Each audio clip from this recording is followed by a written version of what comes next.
Hello po, Tita Darlene. Hello po, Tita Darlene. Thank you so much po. Hello, it's me, Darlene Vlog.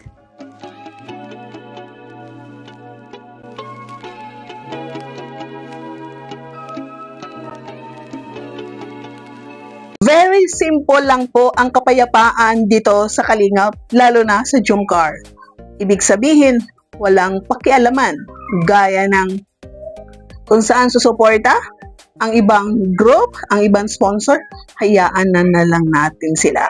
Kung sino ang imamaraton, sino ang panunuorin, hayaan natin sila. Huwag lang tayong mag-convince na ipanawagan na huwag tayong magmaraton, huwag tayong manawagan na huwag tayong tumulong dito sa mga beneficiary. Dahil hindi po yun dapat. Gaya na ang naririnig natin, nabasa natin, na screenshot na may panawagan daw na huwag imaraton ang seri ng Jumcar. Okay ka lang ba? Okay lang kayo? Huwag naman po, no? Huwag naman po. Dahil may kanya-kanya tayong mata, may kanya-kanya tayong isip, may kanya-kanya tayong puso kung manonood ba tayo o hindi. Katulad din ng pag-sponsor. Hayaan na natin, may kanya-kanya tayong pera, may kanya-kanya tayong buhay, may kanya-kanya tayong sariling income. So, walang pakialaman po. So, ito rin naman sasabi ko sa lahat na nagmamahal sa Jumcar. Hayaan nyo na lang sila. Hayaan nyo na lang kung sino ang susuportahan nila. Kasi ako, neutral ako. May na, yung katulad kahapon sa live ko na may nagsasabi na ito sila daw ang may-ari ng grupo na Mick Chris Tandem International. Pumunta ako sa grupo na yun dahil nakapublic. Hindi naman nila pangalan ang mga admins. So, hindi natin alam kung may ano ba sila nasa GC. Hindi po natin alam yan. Wala tayong katibayan.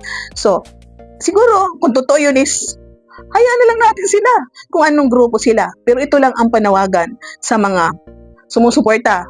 Kung support kayo sa Jumcar, na Jumcar ang tutulungan nyo, maganda yon. Pero huwag natin gamitin ang pangalan ng dalawa na grupo, tapos iba pala ang pupuntahan natin, no? Iba pala ang susuportahan natin. Pwede. Pero alam nyo mga kalingap, napansin ko sa kanila rin is, tumutulong naman sila. Naalala nyo sa part 87, nagbigay sila sa dalawa.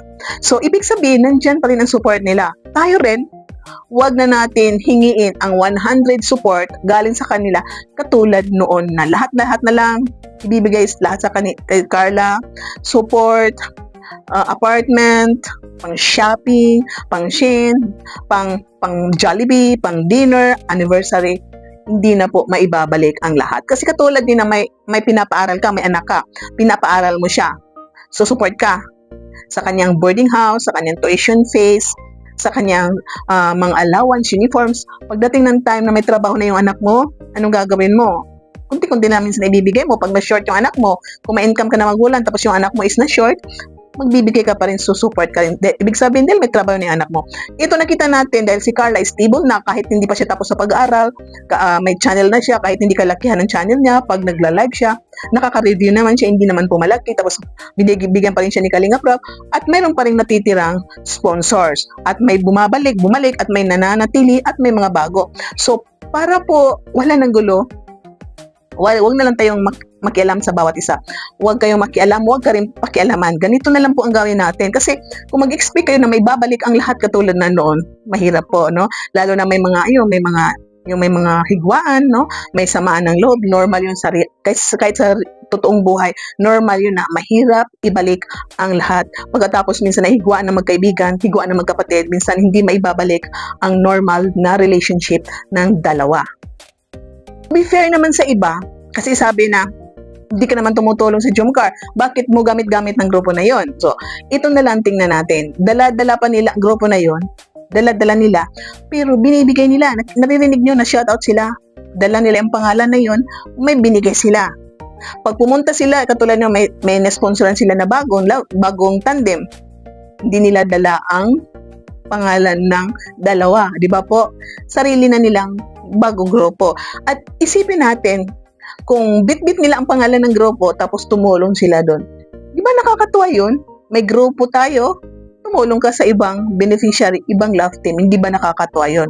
Pero yun nga, iba ang pangalan na ginamit nila. So, sa tingin ko, just walang pakialaman. Pero ang panawagan ko sa lahat, ang pakiusap ko sa lahat, huwag naman tayo mag-convince sa mga kasamahan natin, kaibigan natin na huwag panoorin ang serie ng Jumcar. Huwag suportahan ng Jumcar dahil hindi po pwede yan, no? May screenshot dito, hindi ko nila i-mention ang pangalan dahil I'm sure marami naman kayo nakakaalam. So please naman, huwag naman makialam po. Huwag manawagan na walang manonood, ha? Huwag maraton. Kung ayaw niyo mag-maraton, okay, gusto niyo yan. Huwag lang manawagan, huwag mag-convince. Kung ayaw nyo manood, okay, buhay nyo yan, oras nyo yan, load nyo yan, time nyo yan, cellphone nyo yan. So, importante, walang pakialaman. So, para matahimik ang lahat, huwag na silang pakialaman kung saan silang susuport. At kayo din, huwag din kayong makialam kung nagmamaraton. So, tuloy lang pagmamaraton sa sino gustong sumuporta sa dalawa. Kung ayaw nyo magmaraton, wala tayong magagawa, walang pilitan. Mananatili at mananatili ang nagmamahal sa Jumcar. Kung sino aalis, okay, aalis. Alis.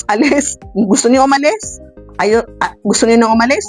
Okay lang. Huwag lang bitbitin ang dalaw ng Jumcar na umalis kayo, pero bitbit niyo pa rin na maghahanap kayo ng mga yung pag-iipunan tapos iba ang tutulungan. So, pero kung nasa Kalinga pa rin kayo, bitbit niyo pa rin ang dalawa, is pwede naman ata. Kasi, Kalingap ang tinulungan mo. Kalingap, no? Ang problema, kung hindi Kalingap, no? Nag-aambagan tayo, tapos ibibigay pala natin sa iba, yun ang hindi pwede. Pero pag Kalingap pa rin ang support, dala-dala pa rin ang pangalan ng dalawa, tapos sumuport sa Kalingap, okay ata yun. Hindi naman masama ang ginawa dahil Kalingap pa rin ang tutulungan. So, importante na katulong. So, kayo rin na nagmamahal sa Jumcar. Hayaan nyo na lang sila kung sino ang susuportan nila. Importante, nandyan kayo, nananatili kayo, hindi kayo umalis sa pagmamaraton, panunood, pagmamahal, financially, oras, time, yun nga, panunood, pagmamaraton. So, go lang tayo, go with the flow tayo, lalo na ngayon ang dalawa is magjowa. Samahan natin sila hanggang sa dulo. Okay po ba yun?